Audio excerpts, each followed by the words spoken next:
जी हाँ दोस्तों, तो आज हम आपका स्वागत करते हैं अपने इस YouTube चैनल सफलता गुरु के इस प्लेटफॉर्म पर। आप लगातार बने रहिए और हम लोग पूरे जनरल कंपटीशन के सभी विषयों के साथ, पूरे सिलेबस के साथ, पूरे कंटेंट के साथ, सबसे बेहतरीन कंटेंट मार्केट में अवेलेबल है सफलता गुरु के इस चैनल पर।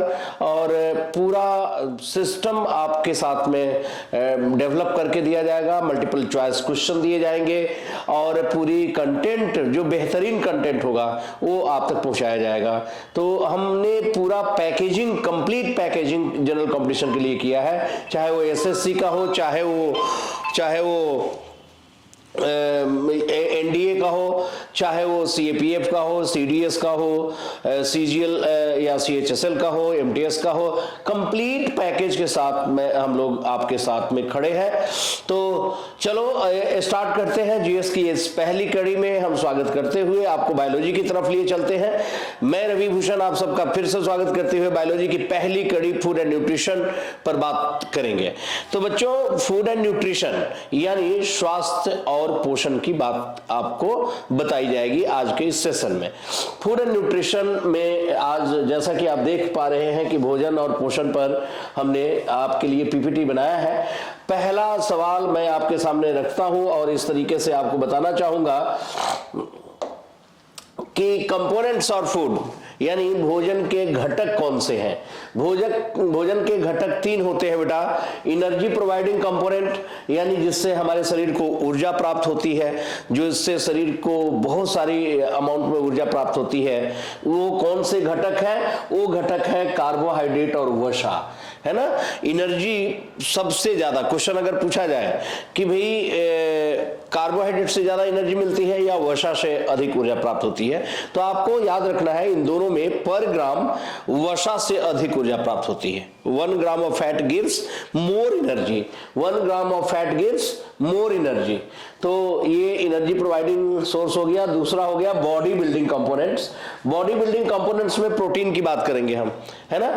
बॉडी बिल्डिंग कंपोनेंट कौन सा हो गया? जिससे शरीर का निर्माण हो रहा है ना। हमारे शरीर का निर्माण किस कंपोनेंट के द्वारा होता है? प्रोटीन के द्वारा होता है, इसलिए इसको हम बिल्डिंग ब्लॉक्स भी कहते हैं। प्रोटीन बेसिकली अमीनो एसिड्स होते हैं, उसके चेन होते हैं। तो बॉडी बिल्डिंग कंपोनेंट में हम प्रोटीन लेंगे और फिर प्रोटेक्टिव प्रोटीन यानी सुरक्षा कवच, ये आपके शरीर को बाहरी कीटाणुओं से बचाने के लिए यानी माइक्रोब से लड़ने के लिए ऐसे कौन से पोषक तत्व हैं जो आवश्यक पोषक तत्व हैं? तो वो आवश्यक पोषक तत्व कौन सा है बेटा? मिनरल्स और विटामिन्स। ठीक है, इट प्रोटेक्ट्स आवर बॉडी, ये हमारे बॉडी को की रक्षा करता है ना, इसलिए इसको हम कहते हैं प्रोटेक्टिव कंपोनेंट। फाइन।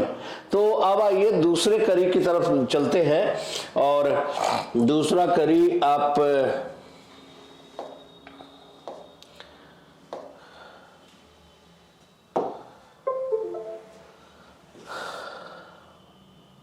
आइए कार्बोहाइड्रेट को समझते हैं कि कार्बोहाइड्रेट क्या है। Carbohydrate are made up of carbon. Carbohydrate are made up of carbon,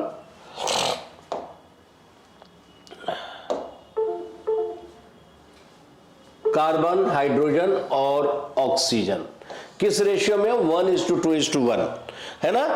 carbon, hydrogen और ऑक्सीजन के अणु होते हैं कार्बोहाइड्रेट। आप जानते हैं इसकी जनरल फॉर्मूला CH2ON होगा। यानी आप देखें तो मैं आपको ये बताना चाहूंगा, ये समझाना चाहूंगा कि कार्बोहाइड्रेट बेसिकली जो होती है वो किस प्रकार से कार्बन, हाइड्रोजन, ऑक्सीजन के अणु है, इस पर बात करें हम जरा। तो कार्बोहाइड्रेट में आपने शुगर यानी शर्करा का नाम पढ़ा होगा कि शर्करा होता है ना। शुगर मॉलिक्यूल होता है, शर्करा होता है। तो शर्करा के बारे में अभी हम बताएंगे, आपको फॉर्मूला भी पढ़े होइएगा C12H22O11, है ना, आपने ये पढ़ा होगा। तो मैं आपको बताऊं कि कार्बोहाइड्रेट यानी शर्करा जो होता है वो C12H22O11 है ना। इसका सामान्य सूत्र CH2ON है। ठीक है जी।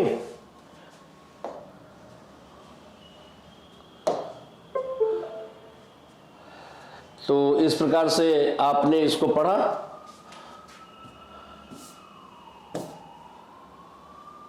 अब मैं आपको बताना चाहता था मोनोसैकराइड, यानी कार्बोहाइड्रेट का जो मेन वर्गीकरण किया गया है, क्लासिफिकेशन की गई है, वह 3 फॉर्म में की गई है। एक है मोनोसैकराइड, दूसरा डाइसैकराइड और तीसरा पॉलीसैकराइड। मोनोसैकराइड का मतलब एकल शर्करा, एक अणु हो। कौन से हो सकते हो? ग्लूकोज हो सकता है ना, ग्लूकोज हो सकता है, फ्रुक्टोज और galactose, ribose, deoxyribose. Glucose, fructose, galactose, ribose और डीऑक्सीराइबोज ये मोनोसैकराइड कहे जाते हैं।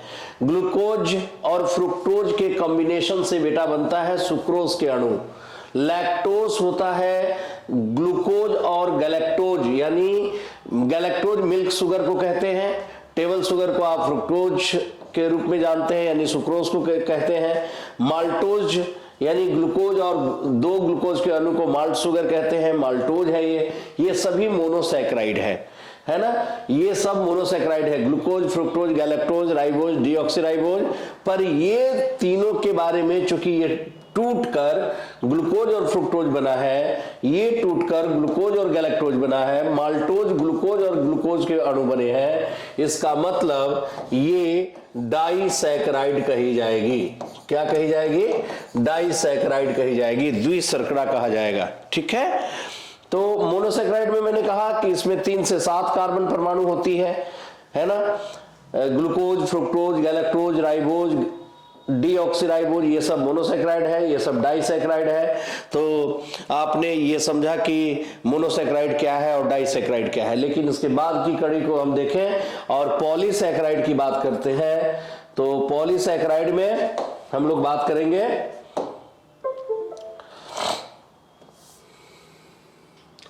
पॉलीसैकराइड मोनोसैकराइड के कंडेंसेशन मोर देन 10 मोनोसैकराइड्स।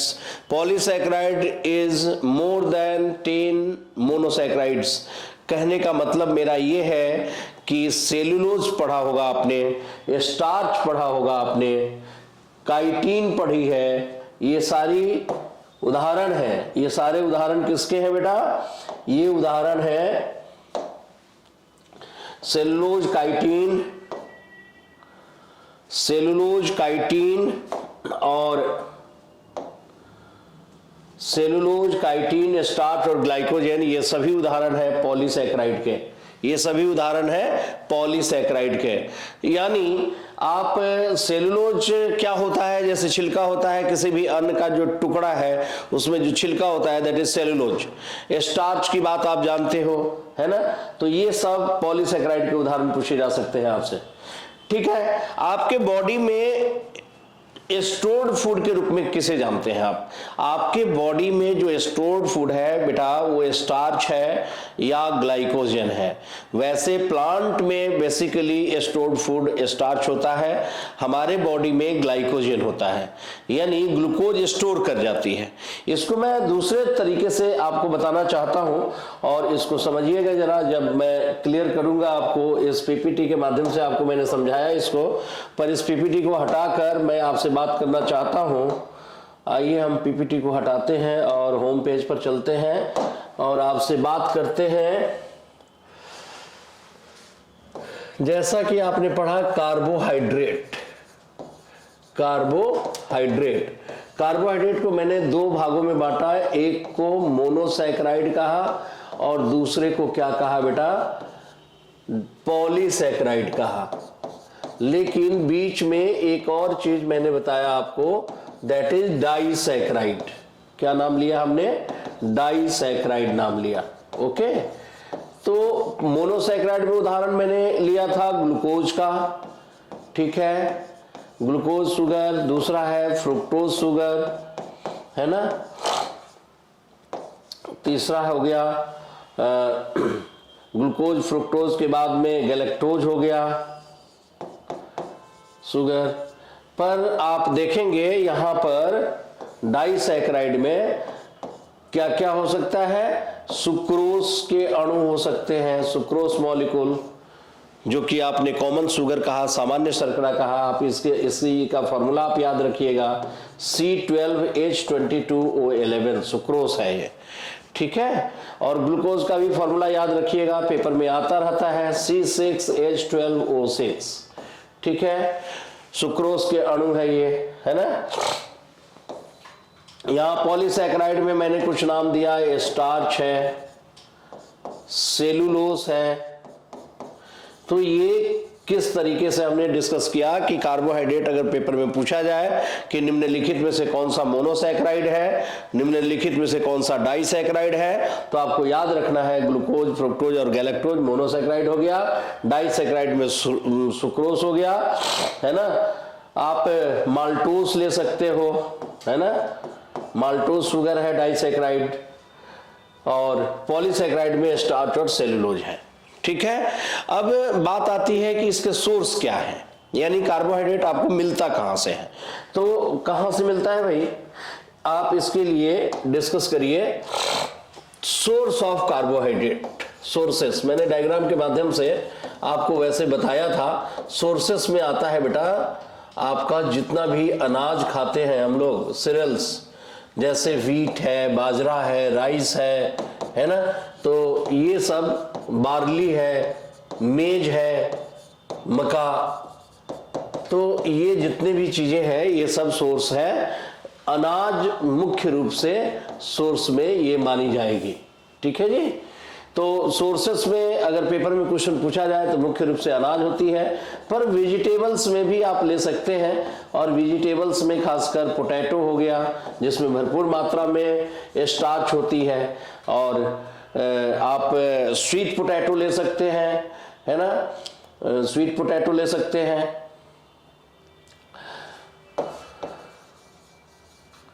शकरकंद जिसे आप कहते हो, आलू, शकरकंद, ये सब वेजिटेबल्स के रूप में आप लोग उपयोग में लाते हैं।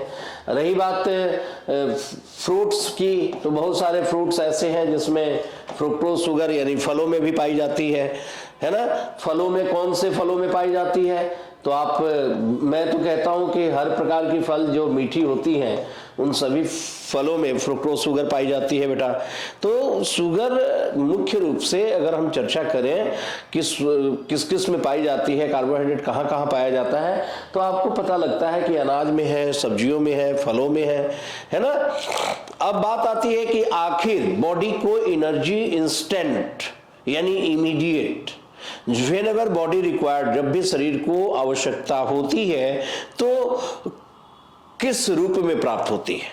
तो आपको याद रखना है कि वह किस रूप में प्राप्त होती है बच्चे, ग्लूकोज के रूप में प्राप्त होती है। इसलिए आप इसे कहते हो instant source of energy. Instant source of energy, instant का मतलब ही होता है ना बच्चे कि तुरंत ऊर्जा प्रदान करता है। It is instant source of energy, यह शरीर को तुरंत ऊर्जा प्रदान करता है। सो ग्लूकोज रेडीमेड सोर्स है आपके, इस एनर्जी सोर्स की बात करें तो ग्लूकोज है, पर एक्स्ट्रा ग्लूकोज बॉडी को जरूरत नहीं है ना। इसके लिए आपके बॉडी में एक ग्लैंड है जिसका नाम सुना होगा, पेनक्रियाज, आग्नाशय है। तो आइए आग्नाशय जिसके बारे में मैं आपको बताना चाहता हूं कि आग्नाशय क्या है। एक प्रकार की डाइजेस्टिव ग्लैंड है ये, एक प्रकार की क्या है ये, डाइजेस्टिव ग्लैंड है, पाचन ग्रंथि है, और इससे एक खास तरल पदार्थ निकलता है, हार्मोन, और उस हार्मोन का नाम है इंसुलिन। तो एग्जामिनर क्वेश्चन पूछ सकता है आपसे कि इंसुलिन हार्मोन सिक्रेटेड फ्रॉम, यानी इंसुलिन का स्राव किसके द्वारा होता है। इंसुलिन का स्राव बेटा पेनक्रियाज के द्वारा होता है। इंसुलिन का स्राव किसके द्वारा होता है, पेनक्रियाज के द्वारा होता है, आग्नाशय के द्वारा होता है। करता क्या है ना, ये करता क्या है, चलिए इसको आगे चलते। इंसुलिन का कार्य अभी हमने आपको बताया कि it balance sugar level in blood, यानी शर्करा स्तर का संतुलन करना। पेनक्रियाज सिक्रीट करता है, आग्नाशय से इंसुलिन निकलता है। अब रही बात बेटा कि पेपर में अगर क्वेश्चन आपसे ये पूछा जाए कि एक्स्ट्रा ग्लूकोज जो होता है ना, अतिरिक्त glucose, extra glucose stored as किस रूप में जमा होता है। अतिरिक्त ग्लूकोज जमा होता है ग्लाइकोजन के रूप में। किसके रूप में, ग्लाइकोजन के रूप में। Extra glucose stored as glycogen, और यही ग्लाइकोजन जो आपके बॉडी में स्टोर्ड हो जाती है लीवर सेल्स के द्वारा शुरू में स्टोर्ड होती है, बाय लीवर सेल्स, है ना, यकृत के द्वारा, शरीर में यकृत के द्वारा, है ना, ग्लाइकोजन के रूप में हमारे शरीर में एक्स्ट्रा ग्लूकोज जमा हो जाता है। तो एक this question is very important. दूसरी बात, एक और क्वेश्चन आपको ध्यान में रखना है कि जब ग्लाइकोजन की बात आती है तो फिर बेसिकली क्या हुआ कि ग्लाइकोजन आपका स्टोर्ड फूड है, तो जब आपके शरीर के द्वारा उसका खर्च नहीं होता है तो फिर आपकी लीवर सेल्स उसको खराब कर देता है, यानी ट्राइग्लिसराइड फॉर्म में। तो अगर आपसे क्वेश्चन ये पूछा जाए कि ट्राइग्लिसराइड्स क्या है, तो आपको याद रखना है ट्राइग्लिसराइड्स जो होता है बेटा, ट्राइग्लिसराइड्स ये है बैड फैट। ये क्या है? बैड फैट है, अपशिष्ट वसा है। ये क्वेश्चन बहुत इंपॉर्टेंट है, अक्सर पेपर में आता रहा है कि हमारे शरीर में जो अपशिष्ट वसा होती है वो किस रूप में होती है, तो आपको याद रखना है अपशिष्ट वसा ट्राइग्लिसराइड्स के फॉर्म में होती है। ठीक है, अब ये जमा कहां होता है? लीवर सेल्स ही तो बना रही है ट्राइग्लिसराइड्स को, तो ये जमा होता है हमारे स्किन के नीचे, है ना। तो अगले क्वेश्चन की तरफ आइए, और अगले क्वेश्चन की तरफ हम ये याद रखें, bad fat stored under skin, त्वचा के अंदर जमा होता है। कहां जमा होता है बेटे? अंडर स्किन, यानी त्वचा के अंदर जमा होता है, त्वचा के अंदर जमा होता है। ठीक है, इन एक टिश्यू का नाम पूछेगा, किस टिश्यू में, तो आपको याद रखना है adipose tissue. In adipose tissue, in adipose tissue, adipose ऊतक बोलते हैं, इसमें जाकर ये जमा हो जाता है। ठीक है बेटा, तो this question is also very important. मैंने कहा कि इंसुलिन का काम क्या है? इंसुलिन का काम है शुगर लेवल को बैलेंस करना, फिर आपके बॉडी में अगर एक्स्ट्रा ग्लूकोज है तो वो जमा हो जाती है, किस रूप में जमा हो जाती है? ग्लाइकोजन के रूप में जमा हो जाती है, लीवर सेल्स के द्वारा जमा हो जाती है। फिर क्वेश्चन आता है कि अगर उसका यूज नहीं किया गया तो क्या होगा? वो बैड फैट बन जाएगा, यानी ट्राइग्लिसराइड्स बन जाएगी, और यही बैड फैट आपके त्वचा के अंदर यानी स्किन के अंदर जाके डिपोजिट हो जाती है एडिपोज टिश्यू में। Okay, done. चलो, पर स्टार्च प्लांट में स्टोर्ड फूड होता है। ठीक है, तो कार्बोहाइड्रेट के बारे में जो बातें हमने अभी आपसे शेयर किया है, ये सारे इंपॉर्टेंट क्वेश्चन है, इसको बिल्कुल भूलना नहीं है। अब रही बात फैट क्या है, यानी वसा क्या है। तो फैट्स के बारे में जब हम बात करेंगे तो आपको याद रखना है कि वसा जो होती है, it is a long chain of fatty acids. It is a long chain of fatty acids. वशीय अम्लों के अणु होते हैं। वसा जो होते हैं वह वशीय अम्लों के अणु कहे जाते हैं। ठीक है बेटा, वशीय अम्लों के अणु कहे जाते हैं। अब ये चूंकि लॉन्ग चेन है तो इसका मतलब कि ये बहुत कॉम्प्लिकेटेड होगा, यानी आसानी से ब्रेक डाउन नहीं होती है। दो तरह के फैट होते हैं, वसा दो प्रकार के होते हैं। वसा को हम, एक वसा को कहते हैं सेचुरेटेड और दूसरे को कहते हैं अनसेचुरेटेड। ठीक है जी, अनसेचुरेटेड। तो आइए पहले तो हम ये जाने कि सेचुरेटेड क्या है, यानी संतृप्त वसा क्या है, और अनसेचुरेटेड क्या है, यानी असंतृप्त वसा क्या है ना। तो आप ये समझेंगे। डन। सेचुरेटेड में चूंकि फैट फैटी एसिड है, और फैटी एसिड की बात आ गई, इसका मतलब कि कार्बन के अणु होते हैं। कार्बन के अणु इसमें सिंगल बॉन्ड में होते हैं। ठीक है बेटा, और यहां पर या तो डबल बॉन्ड या ट्रिपल बॉन्ड में होगा। कार्बन और कार्बन के अणु या तो डबल बॉन्ड में होगा या ट्रिपल बॉन्ड में होगा। ठीक है, तो आपको यह ध्यान में रखना आवश्यक है कि कार्बन के अणु इसमें किस बॉन्ड में होते हैं, सिंगल बॉन्ड में या डबल बॉन्ड ट्रिपल बॉन्ड में होंगे। ठीक है, अब रही बात कि अनसेचुरेटेड से सेचुरेटेड में कैसे बनाया जाता है। है ना। इसके लिए क्वेश्चन पूछा जाता है, इसके लिए क्वेश्चन क्या पूछा जाता है, ध्यान में रखिएगा।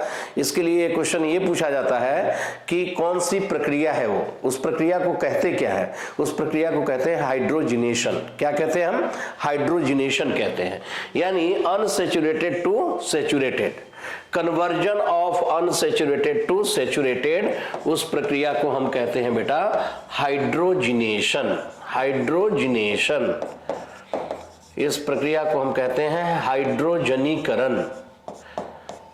तो एग्जामिनर इसमें क्या क्या क्वेश्चन पूछ सकता है भाई? पहला सवाल तो यही पूछ देगा आपसे, और क्वेश्चन आया भी है कि हाइड्रोजनेशन क्या है। तो हाइड्रोजनेशन एक प्रक्रिया है, हाइड्रोजनीकरण एक प्रक्रिया है जिसमें अनसैचुरेटेड फैट से सैचुरेटेड फैट में बदला जाता है, यानी असंतृप्त वसा से संतृप्त वसा में बदलने की प्रक्रिया। ठीक है भाई। अब एक बात और ध्यान में रखिए, क्योंकि डबल बॉन्ड से सिंगल बॉन्ड में आना है, इसका मतलब हाइड्रोजन के अणु जुड़ते हैं, तो यह एक प्रकार का एडिशन रिएक्शन कहलाएगा। This is called addition reaction, है ना। इसमें हाइड्रोजन के अणु का जुड़ना होता है, addition of hydrogen atom, addition of hydrogen atom, hydrogen अणु का जुड़ना एडिशन रिएक्शन कहलाती है। ठीक है भाई। किसी भी रिएक्शन को कराने के लिए कैटलिस्ट, आप लोग जानते हैं कैटलिस्ट होता है। कैटलिस्ट यानी उत्प्रेरक, कैटलिस्ट का मतलब उत्प्रेरक। उत्प्रेरक का कार्य क्या है? उत्प्रेरक का कार्य होता है बेटा रिएक्शन के रेट को प्रभावित करना, it influence rate of reaction. Catalyst का काम क्या होता है? प्रभावित करना, या तो रिएक्शन को बढ़ा देगा या रिएक्शन को घटा देता है, रिएक्शन के रेट को प्रभावित करता है। तो ये भी बात हमें ध्यान में रखना है कि उत्प्रेरक का कार्य क्या है। अभिक्रिया, रासायनिक अभिक्रिया की तीव्रता पैदा करना। हालांकि कोई जरूरी नहीं है कि वो रिएक्शन में पार्टिसिपेट करे, विदाउट पार्टिसिपेटिंग। मैंने क्यों बताया ये कैटलिस्ट? क्योंकि इस अभिक्रिया के दौरान, यानी हाइड्रोजिनेशन की प्रक्रिया के दौरान, एक क्वेश्चन आपके सामने मैं रख रहा हूं कि which is used as catalyst. Catalyst के रूप में किसका यूज किया जाता है? Catalyst during hydrogenation, during hydrogenation, hydrogenation के दौरान, हाइड्रोजनीकरण की प्रक्रिया के दौरान किसका उपयोग किया जाता है भाई? तो आप याद रखेंगे निकल। निकल एक एलिमेंट है, निकल एक मेटल है जिसका उपयोग किया जाता है हाइड्रोजनीकरण के प्रक्रिया के दौरान, उत्प्रेरक का कार्य करता है, उत्प्रेरक का कार्य करता है। तो क्वेश्चन एग्जामिनर कैसे पूछेगा आपसे कि which of the following is used as catalyst during hydrogenation. ठीक है बेटा। तो आप याद रखेंगे कि हाइड्रोजनीकरण के दौरान निकल का उपयोग किया जाता है उत्प्रेरक के रूप में। फाइन। फैट है, तो फैट में तो तेल भी आता है, यानी वेजिटेबल ऑयल भी आता है, वेजिटेबल घी भी आती है, पर वेजिटेबल ऑयल से वेजिटेबल घी बनता है ना। वेजिटेबल घी, वनस्पति घी जिसे आप कहते हैं, यह सैचुरेटेड फैट है। वनस्पति घी क्या हो गया? सैचुरेटेड फैट है। तो इट कैन बी मैन्युफैक्चर्ड, इसका निर्माण किस प्रकार से होता है? It can be manufactured by, तो भाई सैचुरेटेड फैट किससे बनता है? सैचुरेटेड फैट हाइड्रोजनेशन से बनता है।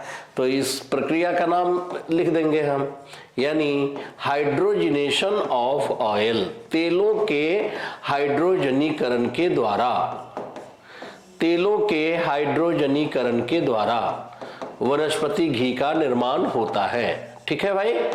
ये भी क्वेश्चन ध्यान में रखिएगा, ये क्वेश्चन बड़ा पेपर के लिए बेहतरीन सवाल है ये।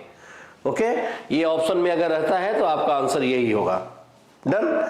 लेकिन फिर यही क्वेश्चन आपसे दोबारा पूछ दिया कि भाई इसके दौरान कैटलिस्ट के रूप में किसका उपयोग करते हैं, तो आप निकल का नाम लेंगे, क्योंकि अभी आपने पढ़ा कि nickel is used as catalyst during hydrogenation of oil. तो बच्चों फैट तो कंज्यूम करना चाहिए, पर फैट से एनर्जी भी ज़्यादा मिलती है। आपने ये भी सुना है कि फैट गिव्स मोर एनर्जी पर ग्राम। तो फैट का डाइजेशन कैसे होता है, वसा का पाचन कैसे होता है, तो आइए वसा का पाचन यानी डाइजेशन ऑफ फैट पर बात करते हैं। वसा का पाचन यानी डाइजेशन ऑफ फैट की बात करते हैं। तो वसा का पाचन हमारे शरीर में किसके द्वारा होता है? वसा का पाचन हमारे शरीर में किसके द्वारा होता है? वसा का पाचन हमारे शरीर में लीवर के द्वारा होता है, यकृत के द्वारा होता है। वसा का पाचन हमारे शरीर में किसके द्वारा होता है? लीवर के द्वारा होता है, यकृत के द्वारा। तो लीवर कुछ तो छोड़ता होगा ना, लीवर प्रोड्यूस करती है एक प्रकार का जूस, उस जूस को कहते हैं हम बाइल जूस। क्या कहते हैं हम? तो एक और सवाल आपके सामने रख देता हूं। लीवर प्रोड्यूसेस यानी यकृत से स्रावित होता है, यकृत से स्राव होता है। किसका स्राव होता है? यकृत से स्राव होता है। किसका स्राव होता है? Liver produce. तो आंसर इज बाइल जूस। आप इसे बच्चों क्या कहते हो? इसे आप कहते हो पित्त रस। पित्त रस कहते हो। तो लीवर प्रोड्यूस क्या करती है? पित्त रस, है ना। ये पित्ताशय होते हुए जो है कि आपकी आंतों में पहुंचता है और वहां पर जाकर फैट का डाइजेशन होता है। तो याद रखेंगे। दूसरे तरीके से आपसे ये भी क्वेश्चन पूछ सकता है कि फंक्शन ऑफ बाइल जूस यानी पित्त रस का मुख्य कार्य क्या है? तो फिर वही बात, पित्त रस का मुख्य कार्य वसा का पाचन है। ठीक है, वसा का पाचन है। तो आइए दूसरा सवाल जो मैंने अभी कहा कि पित्त रस का मुख्य कार्य क्या है? Digestion of fat. वसा के बारे में हमने डिटेल पढ़ा, क्या है वसा और किस प्रकार से इसका पाचन होता है। फैटी चीजें वैसे हमें अवॉइड करना चाहिए क्योंकि आपके बॉडी में ऑलरेडी सेचुरेट कर जाती है फैट एक्स्ट्रा ग्लाइकोजन ग्लिसराइड्स के फॉर्म में, ट्राइग्लिसराइड्स के फॉर्म में, और इसी को हम कहते हैं बैड कोलेस्ट्रॉल। इसी को क्या कहते हैं हम? Bad cholesterol.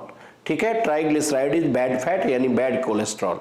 और कोलेस्ट्रॉल क्या करती है? हमारी रक्त की धमनियों में जाकर जमा हो जाती है। इससे विभिन्न प्रकार की परेशानियां, खासकर कार्डियक फेलियर और कहते हैं ना खून का गाढ़ा होना, खून का गाढ़ा होना यही है, बैड कोलेस्ट्रॉल है ना, ट्राइग्लिसराइड्स होती है। फाइन। चलो बच्चों, अब मैं आपको एक छोटी सी बात आपको समझाना चाहता हूं। आइए आपको इसमें डिस्कस ये करें। प्रोटीन की बात करते हैं लोग, प्रोटीन की बात करते हैं आपसे। प्रोटीन क्या है? Protein it is a long chain of amino acid. It is a long chain of amino acids. हमारे शरीर में प्रोटीन की बड़ी आवश्यकता है क्योंकि ये बॉडी बिल्डिंग फूड कही जाती है ना। So it is a long chain of amino acids. कितनी अमीनो एसिड होती है टोटल, है ना? तो आपका एक और क्वेश्चन आपके सामने रखता हूं कि total number of amino acid, कुल अमीनो अम्ल की संख्या क्या है? Total number of amino acids, कुल अमीनो अम्ल की संख्या क्या होती है? Total number of amino acids are 20।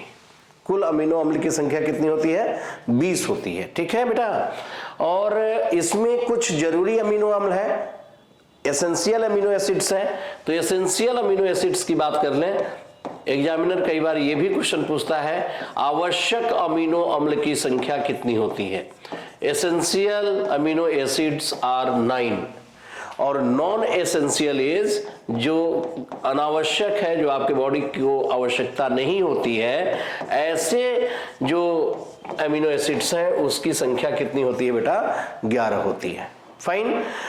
तो प्रोटीन आपके बॉडी को बिल्ड करता है यानी शरीर की मजबूती करता है, शरीर का निर्माण करता है। तो आपसे ये क्वेश्चन पूछा जा सकता है प्रोटीन के सोर्स क्या है, यानी प्रोटीन कहां से प्राप्त होता है? सबसे रिचेस्ट सोर्स की बात, सबसे धनी स्रोत की बात। तो richest source of protein is, हमारे शरीर में जो रिचेस्ट सोर्स है प्रोटीन का भोजन में, वह भोजन में आपको सोयाबीन से प्राप्त हो सकती है। सोयाबीन सीड होना चाहिए, है ना। सोयाबीन सबसे बेस्ट सोर्स प्रोटीन का मानी जाती है, पर जो लोग नॉन वेजिटेरियन फूड लेते हैं उनके लिए फिश, एग, मीट, और जो लोग वेजिटेरियन लेते हैं उनमें दूध और दूध से बनी हुई जो प्रोडक्ट है यानी पनीर है ना, मिल्क है, पनीर है, पल्सेस हैं, बहुत सारे पल्सेस, दालें हैं। तो ये सब जितने भी सोर्स मैंने लिखा है ये सारे रिचेस्ट सोर्स हैं, पर सबसे बेहतर सोर्स सोयाबीन है। Soybean is the richest source of protein. Protein का सबसे बेहतर सोर्स सोयाबीन को माना जाता है। सोयाबीन सीड आती है बेटा। तो प्रोटीन का डाइजेशन फिर कैसे होगा? हम जब भी लेट डाइजेशन होता है, प्रोटीन कभी भी आसानी से डाइजेस्ट नहीं होती है, इसमें लेट डाइजेशन होता है। It will take more than 3 to 4 hours, लगभग 3 से 4 घंटे इसको चाहिए डाइजेस्ट होने के लिए प्रोटीन को। तो आप याद रखना बेटा, प्रोटीन आपके बॉडी में डाइजेस्ट होता है किसके द्वारा? मेरा अगला सवाल है डाइजेशन ऑफ प्रोटीन। मेरा अगला सवाल है डाइजेशन ऑफ प्रोटीन। प्रोटीन का पाचन किसके द्वारा होता है? प्रोटीन का पाचन किसके द्वारा होता है? प्रोटीन का पाचन एक एंजाइम के द्वारा होता है और उस एंजाइम का नाम है पेप्सिन। पेप्सिन के द्वारा होता है। हमारे शरीर में प्रोटीन का पाचन पेप्सिन नामक एंजाइम के द्वारा होता है। फाइन। अब बात आती है ये एंजाइम निकलती कहां से है? पेप्सिन नामक जो ये एंजाइम है, ये एंजाइम निकलती कहां से है? तो बेटा याद रखना, पेप्सिन गैस्ट्रिक जूस सुना होगा आपने। हमारे स्टमक के अंदर हमारे जो पेट है, उस पेट के अंदर जो गैस्ट्रिक ग्लैंड कही जाती है, उदर ग्रंथि कही जाती है, उसी से ये रस निकलता है जिसको हम कहते हैं आमाशय रस। आमाशय रस में मौजूद होती है ये पेप्सिन, जो कि प्रोटीन का पाचन करता है। क्वेश्चन पूछा जा सकता है पेप्सिन का सिक्रीशन कहां से होता है, पेप्सिन का स्राव कहां से होता है? तो पेप्सिन का स्राव किसके द्वारा होता है? स्टोमक के द्वारा होती है, यानी आपके आमाशय उदर के द्वारा होती है, उदर ग्रंथि के द्वारा होती है, यानी गैस्ट्रिक ग्लैंड के द्वारा होती है। स्टोमक लिखा हो या गैस्ट्रिक ग्लैंड लिखा हो, ठीक है बेटा? डन। चलिए, अब प्रोटीन के बारे में जब हमने इतनी सारी जानकारी ले ही ली, तो आपको यह भी पता होना चाहिए कि आपकी मसल्स को कौन बनाता है।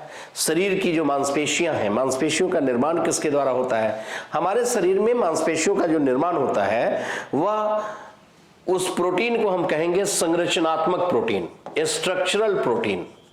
स्ट्रक्चरल प्रोटीन के रूप में जानते हैं इसको, आप संरचनात्मक प्रोटीन कहते हैं, है ना? दिस इज नोन एज, इसको हम स्ट्रक्चरल प्रोटीन के रूप में जानते हैं, संरचनात्मक प्रोटीन कहते हैं। इट बिल्ड बॉडी मसल्स, ये शरीर की मांसपेशियों को निर्मित करता है। इट बिल्ड बॉडी मसल्स, ये शरीर की मांसपेशियों का निर्माण करता है ना? तो कौन से ऐसे प्रोटीन होते हैं उसका नाम याद रखना है। इसके एग्जाम्पल्स में आपने ध्यान रखना है कोलेजन। कोलेजन एक प्रोटीन का नाम है। अगर एग्जामिनर आपसे सिर्फ ये क्वेश्चन पूछे कि कोलेजन क्या है, तो collagen is a kind of structural protein, यह एक संरचनात्मक प्रोटीन कही जाएगी। हमारे शरीर में कॉन्ट्रैक्टाइल प्रोटीन भी होता है, संकुचन, जो कि आपके शरीर की मांसपेशियों में संकुचन होती है, इसलिए इसको हम संकुचनशील प्रोटीन के रूप में भी जानते हैं। संकुचनशील प्रोटीन, कॉन्ट्रैक्टाइल प्रोटीन संकुचनशील प्रोटीन के रूप में जानते हैं। संकुचनशील प्रोटीन किसे कहा गया है? तो आप याद रखना, एक्टिन और मायोसिन। एक्टिन और मायोसिन। तो एग्जामिनर आपसे ये दोनों में से कोई भी क्वेश्चन डाल सकता है कि एक्टिन और मायोसिन क्या होता है, तो आपको ध्यान में रखना है कि एक्टिन और मायोसिन कॉन्ट्रैक्टाइल प्रोटीन है, यानी कहीं ना कहीं संकुचनशील प्रोटीन के रूप में जानी जाती है। फाइन। तो प्रोटीन के बारे में हम लोगों ने पढ़ा, समझा। अब इसके बाद में हमने बात करना है आपसे विटामिन्स की, ठीक है? तो विटामिन्स के बारे में हम लोग जाने। लेकिन अगर हम प्रोटीन के एक दो क्वेश्चन को और समझ ले, जैसे कि खासकर हमने स्ट्रक्चरल प्रोटीन कहा या कॉन्ट्रैक्टाइल प्रोटीन कहा, वैसे ही आपकी बॉडी के जितने एंजाइम्स होते हैं, all enzymes are protein, all enzymes are protein, सभी एंजाइम प्रोटीन होते हैं, सभी हार्मोन्स प्रोटीन होते हैं बेटा, ऑल हार्मोन्स आर प्रोटीन। हमारे शरीर की जितनी हार्मोन्स होती हैं, all hormones are protein, all enzymes are protein. आपके ब्लड में हीमोग्लोबिन भी प्रोटीन ही है, आपके ब्लड में हीमोग्लोबिन भी प्रोटीन ही है। चूंकि ये ऑक्सीजन को ढोने का काम करती है, इसलिए इसको आप क्या कहते हो, इसको कहते हो परिवहन प्रोटीन, ट्रांसपोर्ट प्रोटीन के रूप में जाना जाता है। This is haemoglobin is transport protein. क्यों कही जाती है? क्योंकि ये ऑक्सीजन को कैरी करता है हमारे पूरे शरीर की सेल्स तक, यह भी एक प्रकार की प्रोटीन ही होती है। फाइन। अच्छा, आपके शरीर का प्रोटेक्शन जो एंटीबॉडीज के द्वारा होता है, शरीर में, हमारे शरीर में एंटीबॉडीज का निर्माण होता है। अब ये एंटीबॉडीज बनाने का काम WBC के द्वारा होता है। एंटीबॉडीज क्या है? तो एंटीबॉडीज भी एक प्रकार का प्रोटीन है ना। उसको आप कहेंगे प्रोटेक्टिव प्रोटीन, उसको आप क्या कहेंगे? प्रोटेक्टिव प्रोटीन, रक्षात्मक प्रोटीन कही जाती है। दिस इज प्रोटेक्टिव प्रोटीन, इसको आप कहेंगे रक्षात्मक प्रोटीन। मैं उदाहरण दे देता हूं, जो बहुत सारे एंटीबॉडीज बनाने वाली जो खास कर की प्रोटीन होती है, उस प्रोटीन का नाम है गामा ग्लोबुलिन। क्वेश्चन पूछा जा सकता है यहां से, हीमोग्लोबिन क्या है? हीमोग्लोबिन क्या है? ट्रांसपोर्ट प्रोटीन है।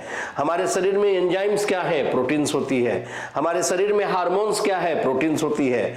हमारे शरीर में गामा ग्लोबुलिन क्या है? यह प्रोटेक्शन का काम करती है, हमारे शरीर की रक्षा करने का कार्य करती है, एंटीबॉडीज बनाने का कार्य करती है, इसलिए इसे हम रक्षात्मक प्रोटीन कहते हैं। Fine, done.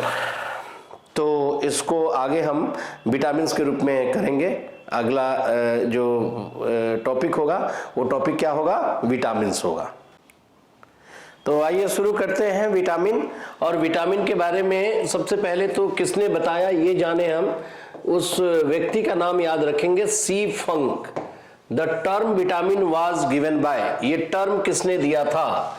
ये टर्म दिया था फंक नाम के वैज्ञानिक ने। फंक नाम के वैज्ञानिक ने ये विटामिन टर्म दिया था, समझे।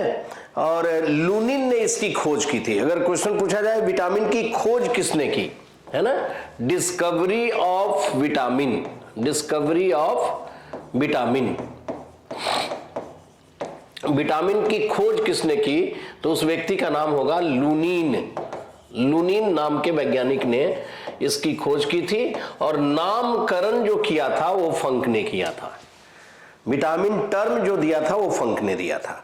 अच्छा, एक चीज और ध्यान में रखना है, क्योंकि अभी आपने पढ़ा था कि विटामिन क्या होता है? प्रोटेक्टिव फूड होता है, यानी हमारे शरीर के प्रोटेक्शन के लिए काम करता है। प्रोटेक्शन यानी रक्षा करना। तो कहने का मेरा मकसद सिंपली है कि विटामिन्स रिपेयर करने का काम, एक प्रकार से जो डैमेज सेल्स होते हैं, क्षतिग्रस्त कोशिकाएं होती हैं, उन क्षतिग्रस्त कोशिकाओं को यह मरम्मत करते रहता है। ठीक है। तो क्या आपके भोजन में विटामिन होना चाहिए या नहीं होना चाहिए? बिल्कुल होना चाहिए। क्यों? क्योंकि क्वेश्चन पूछेगा कि फंक्शन ऑफ विटामिन इज, तो ये just repair damage body cells, ये हमारे शरीर की जो क्षतिग्रस्त कोशिकाएं हैं, उन क्षतिग्रस्त कोशिकाओं की मरम्मती का कार्य करता है। डन। तो एक बात तो ये समझ में आया, लेकिन आपको ये भी समझ में आना चाहिए कि ये दो तरह के होते हैं, एक वाटर सोल्यूबल होता है, एक फैट सोल्यूबल होता है ना। विटामिन दो तरह के होते हैं। एग्जामिनर कई बार आपसे ये पूछता है कि निम्नलिखित में से कौन सा ऐसा है जो कि वाटर सोल्यूबल है, यानी जल में घुलनशील विटामिन है, जल में घुलनशील विटामिन है, जल में घुलनशील विटामिन के नाम बताएं आप। तो बेटा जल में घुलनशील विटामिन, वाटर सोल्यूबल विटामिन कौन से होंगे? तो आपको याद रखना है, वाटर सोल्यूबल विटामिन में vitamin B complex, vitamin B complex और विटामिन सी, ये वाटर सोल्यूबल है, ठीक है। और एक आएगा फैट सोल्यूबल। फैट सोल्यूबल का मतलब जो हमारी बॉडी की जो फैट है, वसा है, तो वसा में घुलनशील कौन सा है भाई? तो वसा में घुलनशील है ADEK, ADEK, vitamin A, D, E और K, ये सभी फैट सोल्यूबल है। ये दोनों क्वेश्चन इंपॉर्टेंट है, ये दोनों क्वेश्चन इंपॉर्टेंट है बेटा कि वाटर सोल्यूबल विटामिन कौन है और फैट सोल्यूबल विटामिन कौन है। डन। अब हम लोग एग्जामिनर की पसंदीदा क्वेश्चन कौन सी होती है? विटामिन में 4 तरह के क्वेश्चन पूछे जाते रहे हैं कॉम्पिटिशन्स में। आपने देखा होगा कई विटामिन के केमिकल नेम पूछ दिए जाते हैं, रासायनिक नाम। कई बार पूछ देते हैं बेटा कि इनके फंक्शन क्या है ना, पर्टिकुलर विटामिन का नाम लिया और उसका फंक्शन पूछ देगा। फिर आपसे किसी पर्टिकुलर विटामिन के रिचेस्ट सोर्स पूछते हैं, या उस पर्टिकुलर विटामिन की कमी से क्या हो सकता है। तो आपको एक पीपीटी के माध्यम से विटामिन के फंक्शनिंग की बात करता हूं और बताता हूं कि अलग अलग किस प्रकार के विटामिन होते हैं और किस तरह से हम उसके रासायनिक नामों के बारे में जान सकते हैं, समझ सकते हैं। तो आइए मैं आपको लिए चलता हूं। ये देखिए, अभी हमने आपको डिस्कस किया था, क्या किया था? आपको डिस्कस किया था कि ये टर्म किसने दिया था? लुनिन ने ये टर्म दिया था, डिस्कवर की थी, और the term vitamin was used by funk. Water soluble vitamin में बी कॉम्प्लेक्स और सी, फैट सोल्यूबल में ए, डी, ई और के।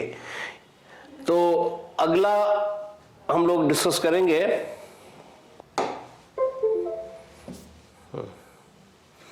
ये आया विटामिन्स, और विटामिन्स और उसके सोर्स, उसके फंक्शन और उसकी डेफिशिएंसी के बारे में हम समझेंगे। सबसे पहला विटामिन कौन सा है बेटा? रेटिनॉल। सबसे पहला विटामिन कौन सा है? रेटिनॉल। और रेटिनॉल के बारे में जब हम जानेंगे तो आपको ये क्वेश्चन पूछा जाता है कि इसका केमिकल नेम क्या है। इसका केमिकल नेम है रेटिनॉल। विटामिन ए का केमिकल नेम है रेटिनॉल। सोर्स की बात मैंने कहा था कि सोर्स पूछा जाता है, तो आप याद रखना कैरेट्स यानी गाजर, येलो फ्रूट्स पीले फल, और कॉड लिवर ऑयल मछली के यकृत का तेल।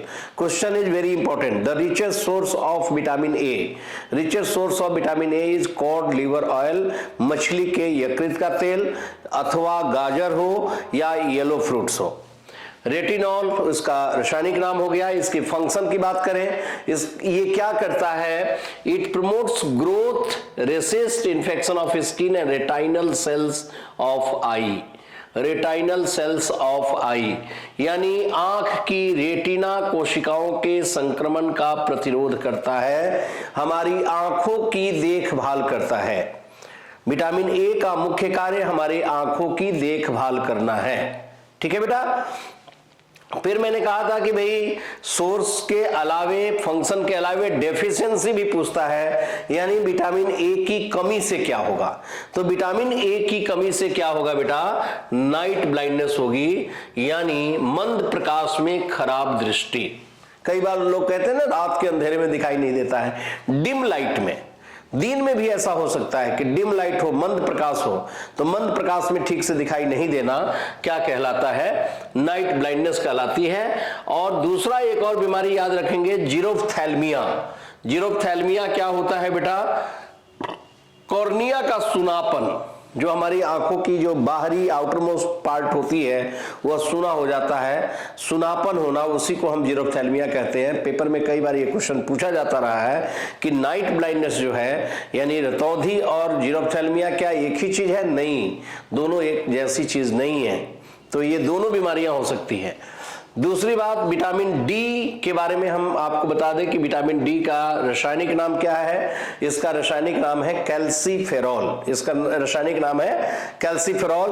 और ये मिलता कैसे है आपको? जब भी आपकी बॉडी सूर्य के प्रकाश में, सनलाइट के एक्सपोजर में रहती है, तो इस प्रकार से आपको ये आप देखिए यहां पर लिखा है in skin ultraviolet rays in the skin लिखा है, यानी खासकर सनलाइट की बात मैं करूं, सूर्य प्रकाश की बात करूं तो सूर्य प्रकाश से मुख्य रूप से आपको मिलता है। लेकिन इसके अतिरिक्त अंडे से भी मिल सकता है, दूध से भी मिल सकता है, पर best source is sunlight. When our body exposed in sunlight, जब भी हमारा शरीर सूर्य प्रकाश में एक्सपोज्ड होती है तो हमारी शरीर की त्वचा जो है, स्किन जो है, वो एब्जॉर्ब कर लेता है, सूर्य के प्रकाश की किरणों को एब्जॉर्ब करता है और आपके बॉडी के अंदर बनने वाला ये विटामिन है। एग्जामिनर कैसे पूछेगा बेटा? एग्जामिनर आपसे ऐसे क्वेश्चन पूछेगा कि वह कौन सा विटामिन है जो हमारे शरीर की त्वचा के द्वारा निर्मित होती है। Answer is vitamin D. दूसरी बात, ये करता क्या है भाई? आपके बोन्स और टेथ यानी हड्डियों और दांतों को बनाने के लिए आपके शरीर में जो कैल्शियम फास्फोरस हो उसका उपयोग करने में मदद करता है। यानी कहीं ना कहीं it is very helpful for to provide strengthen of our bones and teeth, हमारी हड्डियों और दांतों को मजबूती करने के में सहायक होता है। फाइन। फिर इसकी कमी होगी तो क्या होगा भाई? हड्डियां कमजोर हो जाएंगे, दांतें कमजोर हो जाएंगे। सिंपल बात। तो आपको याद रखना है, बच्चों में रिकेट्स होती है और बड़ों में ऑस्टियोमलेशिया होता है। रिकेट्स बच्चों में और अस्थि मृदुता यानी फ्रैक्चर हो जाना, हड्डियां जब कमजोर होगी तो कभी भी थोड़ा सा भी अगर आप कहीं गिर जाते हैं तो उससे हड्डियां कमजोर हो जाती है, टूट जाती है। इसी को हम कहते हैं ऑस्टियोमलेशिया। ठीक है बेटा, चलिए नेक्स्ट।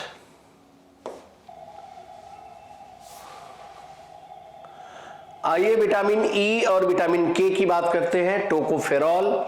टोकोफेरॉल जो है ये विटामिन ई का नाम है बेटा, विटामिन ई का नाम है टोकोफेरॉल। ठीक है, विटामिन ई का नाम क्या है? टोकोफेरॉल। किससे मिलता है? मांस, मछली और अंडों से भी मिल सकता है। Whole wheat is very important source. साबुत गेहूं, कई बार साबुत गेहूं को आप पानी में डाल दें, है ना, तो उससे भी आप भिगो कर अगर खाते हैं तो उससे विटामिन ई आपको प्राप्त होता है। और ऑक्सीडेशन के लिए ये जो विटामिन ई का ऑक्सीडेशन होता है ना, इससे ये बचाता है। अच्छा, एक चीज और बता रहा हूं मैं आपको, विटामिन ई को हम ब्यूटी विटामिन भी कहते हैं। क्या कहते हैं इसको? हम ब्यूटी विटामिन कहते हैं, सौंदर्य विटामिन, ब्यूटी विटामिन के रूप में जानी जाती है। क्यों? क्योंकि ये आपकी आंखों को और आपके स्किन को, nourishment of body, skin and hairs, healthy hairs, हमारी जो बाल हैं, बालों की मजबूती देता है। और आप जानते हो कि जिसकी त्वचा निखरी निखरी रहती है, जिसके बालों में मजबूती होती है, उससे उसके सुंदरता को आंका जा सकता है। इसलिए हम क्या कहते हैं इसको? हम सौंदर्य विटामिन। अच्छा, दूसरी बात, ये तब तक है जब तक हम युवा रहते हैं, यंग एज में रहते हैं। यानी कहीं ना कहीं हमारी एजिंग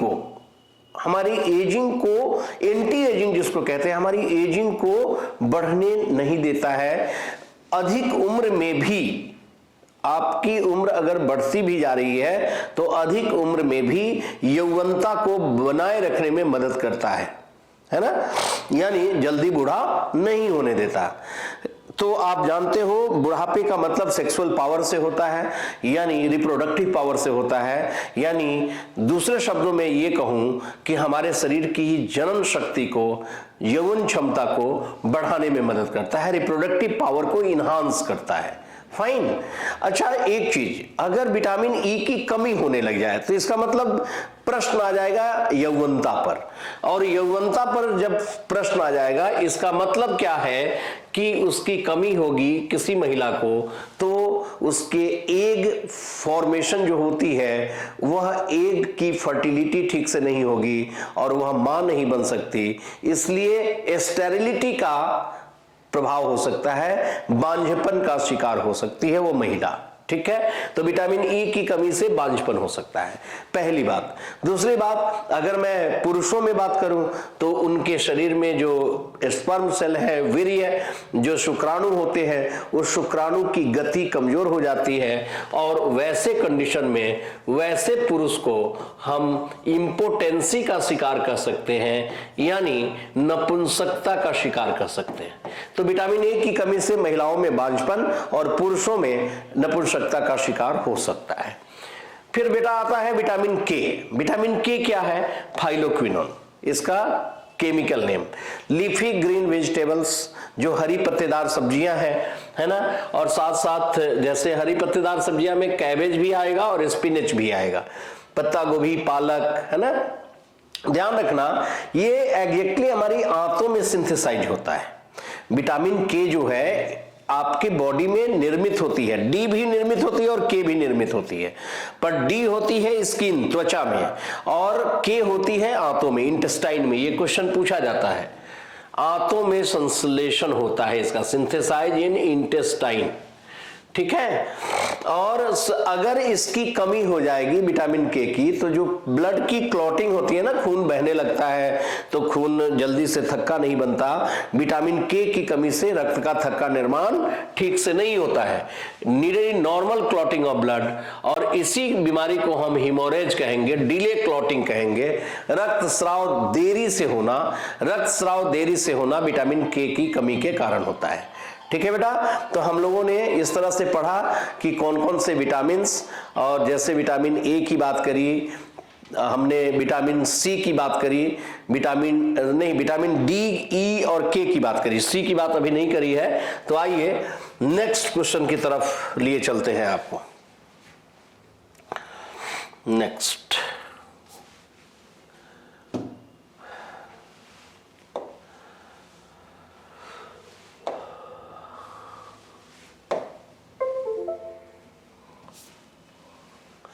वाटर सोल्यूबल विटामिन की तरफ आइए।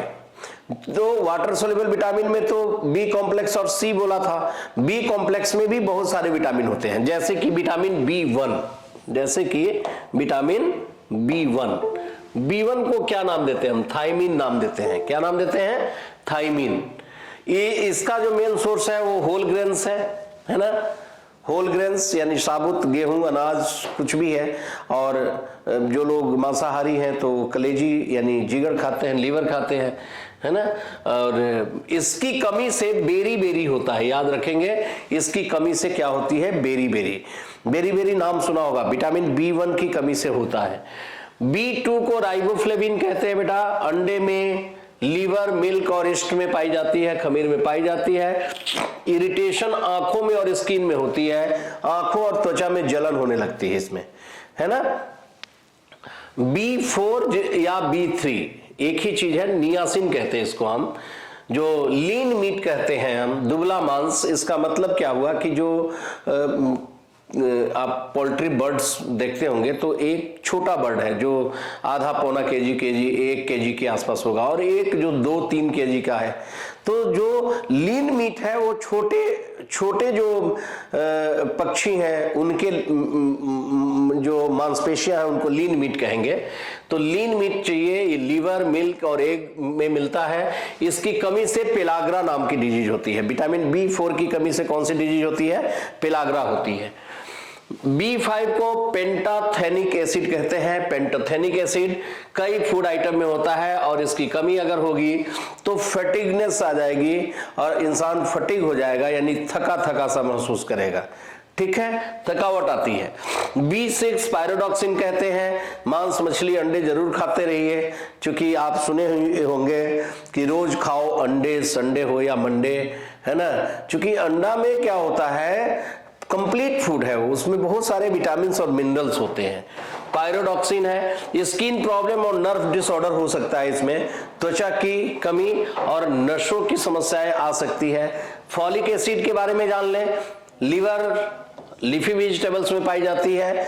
पर याद रखिएगा बच्चों, फॉलिक एसिड की कमी से शरीर में खून की भी कमी हो सकती है ना। आपने खासकर सुना होगा जब गर्भाधान काल होता है, गेस्टेशन पीरियड होता है फीमेल में, तो उनके यूट्रस में, उनके उम्ब में खासकर एक खास प्रकार का एम्ब्रायो, एक भ्रूण का विकास होता है और भ्रूण के विकास में ब्लड की बहुत जरूरत होती है। उन दिनों शरीर में रक्त की कमी नहीं होनी चाहिए महिलाओं को, इसलिए हम विटामिन B6, डॉक्टर्स ने कई बार आपने सुना होगा फॉलिक एसिड टैबलेट दिया जाता है। अगर उसकी कमी होगी तो एनीमिया हो सकता है, खून की कमी हो जाएगी। B12 से भी खून की कमी होती है, साइनोकोबालामिन कहते हैं इसको, हम साइनोकोबालामिन कहते हैं। और याद रखेंगे इसमें खास प्रकार का तत्व होता है, नाम ही है इसका कोबालामिन यानी कोबाल्ट। मुख्य रूप से इसमें क्या पाई जाती है, कोबाल्ट प्रेजेंट होती है। लीवर, मीट, मिल्क, अनाज और दालें। और ऐसे में खून की जब कमी होती है तो हानिकारक रक्त की कमी होगी, यानी हमारे शरीर में रक्त नहीं होगा।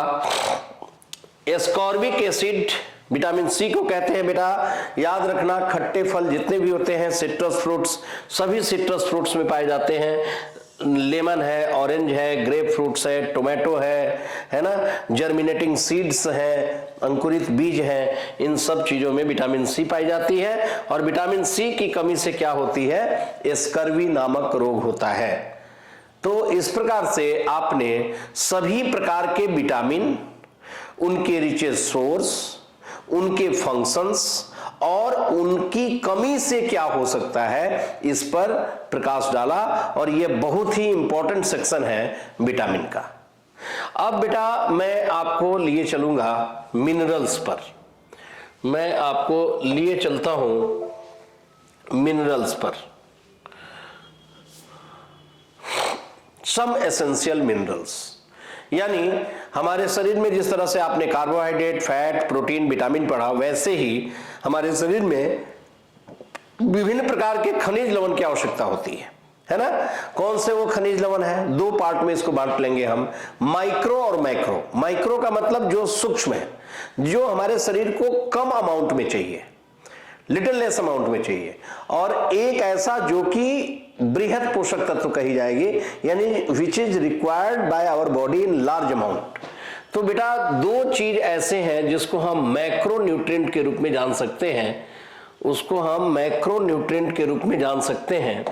मैक्रो का मतलब ही हुआ वृहद पोषक तत्व, बड़ी मात्रा में आवश्यक है। वो कौन से हैं, कैल्शियम और फास्फोरस है। जितने भी डेयरी फूड्स हैं, दूध और दूध से बने हुए उत्पाद, तो डेयरी फूड्स में होते हैं, कैबेज में, बीन्स में, ये सब में कैल्शियम भरपूर मात्रा में पाई जाती है। अगर इसकी कमी होगी तो वही रिकेट्स हो जाएगा, यानी शरीर कंकाल नुमा हो जाता है। बच्चों में हड्डियां टेढ़ी हो जाती है, पैर टेढ़े हो जाते हैं, है ना, कमजोर हो जाती है। फास्फोरस की कमी भी नहीं होनी चाहिए, हड्डियां तो नरम होगी ही, खासकर दांतों का भी क्षय होगा। टीथ इनेमल जो होता है, जिससे आपने सुना होगा दांत का निर्माण होता है, इनेमल की परत कमजोर होने लगती है और दांतों का अपर्दन होना शुरू हो जाता है। तो कैल्शियम और phosphorus is very important. Micro का मतलब विच is required in A small quantity, हमारे शरीर में चाहिए पर उतनी बहुत ज्यादा कैल्शियम फास्फोरस की तरह नहीं चाहिए। आयरन चाहिए, आपके बॉडी को आयरन बहुत अच्छा इंपॉर्टेंट है, पर कम अमाउंट में चाहिए। हमारे शरीर में लोहा का मुख्य कार्य क्या है, रक्त का निर्माण करना, शरीर में ब्लड बनाना। तो रक्त का निर्माण करने का मुख्य कार्य लोहा से होता है, और लोहा की कमी अगर हो जाए तो एनीमिया हो जाएगा, यानी खून की कमी हो जाएगी। लेकिन आप याद रखेंगे बेटा, होल सेरल्स, फिश, नट, एग तो ये दिया ही है। मैं इसमें एक सबसे इंपॉर्टेंट चीज डाल रहा हूं, स्पिनच, पालक। पालक बहुत ही अच्छा स्रोत होता है ना। पालक, ग्रीन लीफी वेजिटेबल्स, हरी पत्तेदार सब्जियां, मेथी लीव्स हो, आजकल मेथी पत्ता मिलता है ना, तो ग्रीन लीफी वेजिटेबल्स, हरी पत्तेदार सब्जियों में लोहा की भरपूर मात्रा पाई जाती है ना। आयोडीन क्या है भाई, आयोडीन क्यों जरूरी है, आयोडाइज सॉल्ट से मिलेगा या सी फूड से मिलेगा, समुद्री भोजन। सी फूड का मतलब कि सी फिश हो या सी वेजिटेशन हो, समुद्री वनस्पतियां हो। आयोडीन क्यों आवश्यक है? क्योंकि आपकी जो थायराइड ग्लैंड है, थायराइड ग्रंथि है, थायराइड ग्रंथि का नॉर्मल काम फंक्शनिंग होता रहे। अगर आयोडीन की कमी होगी तो एबनॉर्मल हो जाएगा थायराइड, और एबनॉर्मलिटी की वजह से ये थायराइड बढ़ जाती है, जिसको ग्वाइटर कहते हैं, घेंघा रोग कहते हैं, आप जानते हो।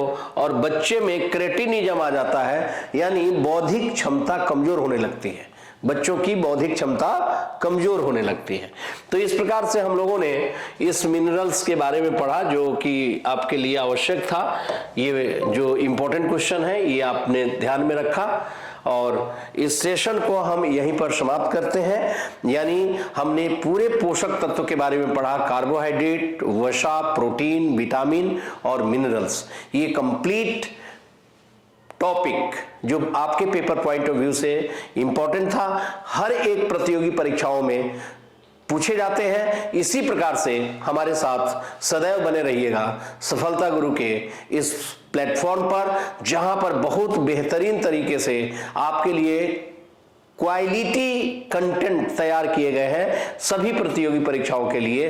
पूरी टीम ने बहुत अथक प्रयास से इस पूरे पैकेज को बनाया है। तो आप कहीं मत जाइएगा, हमारे सिर्फ सफलता गुरु के इस प्लेटफॉर्म पर बने रहिएगा और अपने दोस्तों में भी इस बात को प्रसारित करेंगे। थैंक यू वेरी मच, आप सबका बहुत बहुत धन्यवाद।